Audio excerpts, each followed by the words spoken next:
What's good, everyone? Here is the Season 9 Platinum to Diamond guide that a lot of you have been asking for. I played with some friends up until around Platinum 2 and then solo queued the rest. This way I can cover the different tips for the solo queue players and the ones who want to play with friends. Now if you watched the Gold to Platinum guide, you would know I covered what legends I thought are best to use in those lobbies. Obviously Platinum's a little bit more sweaty than Gold, so I'm going to narrow down the legends that I recommend. And as always, if you can get to Diamond with whoever legend and you don't like my recommendation, that's fine. This is for the players who are struggling to get to Diamond, so I'm going to recommend the stronger ones. So here we go. Wraith, Gibby, Caustic, Bloodhound, Valkyrie, and Horizon are my 6 recommendations.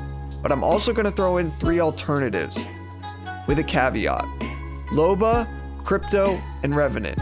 Crypto and Revenant only if you're confident in using their abilities. Those legends will seriously hinder your team if you are not good with their abilities, like when to EMP a team, or when and where to place a totem. And I personally would base my legend selection on who my teammates would pick. So if my teammate's playing Bloodhound, I don't really need a Crypto. I might play more of like a support legend like Gibby, or a mobility legend like Wraith. You can play just about anyone, but I think in the majority of scenarios, the meta legends will prevail. Let's get into my first tip. Land with no more than one team if it's a small POI. Places like Geyser, Overlook, Harvester, Staging. Now if it's a bigger POI like Skyhook or Fragment or Sorting Factory or even Launch Site, you can land with 2 to 3 teams, but make sure you have enough space to loot some spots to then go third party them. When you get into Platinum, third parties are going to be much more aggressive than Gold, so you need to be hyper aware of your surroundings and the time you spend fighting. I used to glorify the World's Edge ranked experience, and I do still think it is the best map for ranked and pubs, but third parties are still very much a thing on this map, so you gotta be prepared for them. Alright, before I get into the second tip, if this video hits 500 likes, which I've never asked for before, I will do another Apex Coins giveaway on my Twitter. The link is in the description. Let's get into the second tip. Always try to fight with your team. Now this may seem very obvious, but when I say fight with your team, I mean seconds can make all of the difference in any engagement. You guys should try to focus on team firing someone if you can. And if you get that down, you've instantly tilted the fight in your favor. Look for advantages and capitalize quickly on them. This is what very good teams do. Whether it's in Diamond, Masters, Predator, Platinum, it's all the degree that you're tweaking it to. This is going to be much harder to gauge though if you solo queue and there is no voice communication.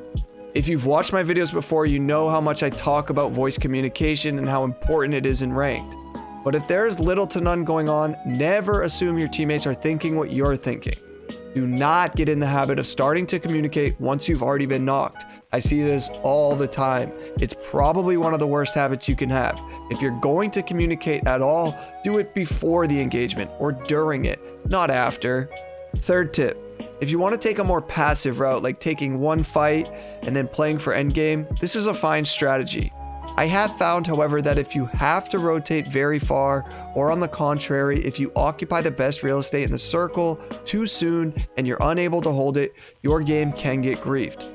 This is when there are too many variables in Apex for me to try to tell you exactly what strategy you should go for on any given game.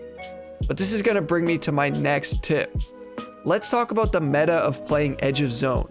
Rotating early into the circle was much more a thing to do in the past, and it still can work in some situations, but a lot of teams are rotating late and playing Edge.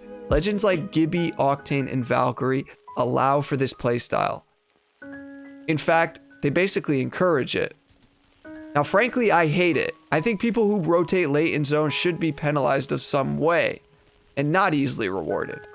I also think a lot of Platinum and Gold players are unaware of the timing of when to actually rotate. So let me be clear here, every rotation is unique, but you should try to never fight in anything past round 1 zone. Why? Because you need to have enough heals to withstand the fight and the zone. Fighting in the zone is also visually cluttering, and it does this tick damage where it kind of messes with your aim. If you've ever fought in like epicenter in the zone, you literally can't see a thing. The reflection from the storm to the snow completely blinds you. And don't even get me started on the heat shield cluttering. The third thing is you have no info on what's going on the edge of the circle when you get out of the zone. And this is something I always talk about in my coaching series. You may think you're fine fighting in the zone, but then you finally make it out, and guess what's there? Another team sitting on the edge, and they either force you to fight, and they have an advantage because you're in the zone and they're not, or you have to rotate back in the zone and wide wrap around. Then in which, do you still have the heals to do this? Usually not. So, I try to encourage people to rotate early and not rotate late. People will grief their game to fight you in the zone. I see it all the time in these lobbies. It's really dumb, but it happens a lot. So I like to avoid those scenarios as much as I possibly can. All right, tip number 5 is kind of a weird one, but I just gotta say it. If you're solo queuing or duo queuing and your third teammate looks like a really good player, let's say they have a higher rank badge displayed, or they have thousands of kills, or they have the 4K and or the 20 bomb badge, you know, whatever stat or badge that looks to be impressive, and you guys don't have those, you should probably follow their lead. Why? Because they'll probably be able to carry the team to some extent. And so playing off of them and following their lead, assuming they don't do anything really dumb, then you guys will probably end up having a pretty good match without doing a lot of the work. I know I said it's kind of a weird tip, but it's been my experience. I've carried a lot of people, and occasionally I've been carried. So just be on the lookout for that. Be aware of who your teammate is and what sort of badges they may have, or how they're playing and the decisions that they're making, and you guys could end up getting a pretty easy dub. All right, we're at tip number 6. Trying to avoid that minus 36 should be the goal. Mitigating losses is very important, but on the flip side, also valuing your time that you're spending playing ranked. If I'm playing with friends, I don't really care if we lose minus 36. I just want to go next. I don't want my teammate to really rat if we have no KP, just so we can get like 6 RP or something really minimal. I'd rather just go next, lose the RP, and try to max out or get close to max on the next game.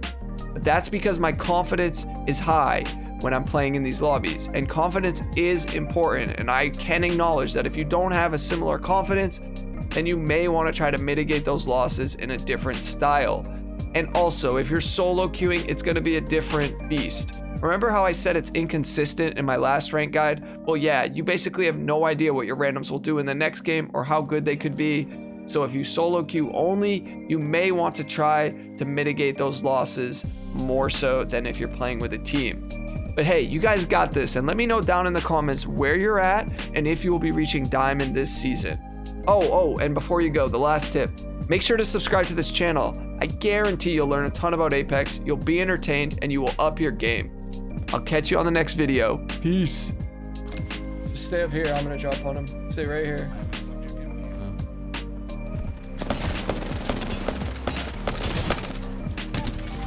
Nice. You're raid, so just in case he was in, I was like, yeah, you gotta live. Yeah.